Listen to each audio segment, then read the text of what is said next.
Pinangunahan ni Pangulong Aquino ang pagpapasinaya sa isang tulay sa Isabela kanina. Sa kanyang talumpati, nagpasaring ang Pangulo sa mga anyay doble karat nagkukunwaring mga kakampi niya.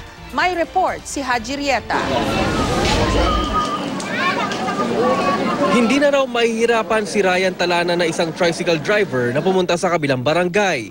Tapos na kasi ang kalahating kilometrong tulay na nasa ibabaw ng Cagayan River sa Ilagan City, Isabela na sinimulang gawin taong 2011.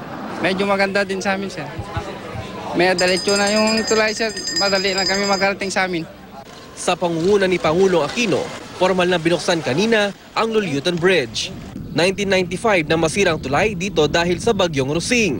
Kaya binalikan tuloy ng Pangulo Aquino kung ano ang nagawa ng mga sinundan niyang mga administrasyon. Di ko nga pumalis sa isip ko, bakit naman pinahirapan sa loob ng 20 taon ang mga kababayan natin dito?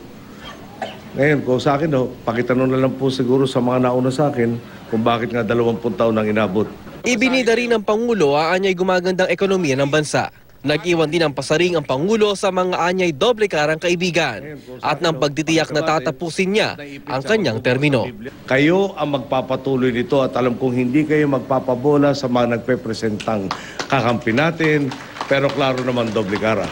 Talaga naman pong sulit ang ating pagsisikap at ang lahat ng pang-alipusta, intriga at pagyurap na ating kinaharap bilang Pangulo.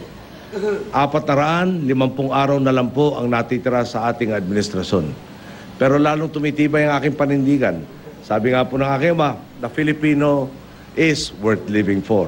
So I say, the Filipino is not only worth living for and worth dying for.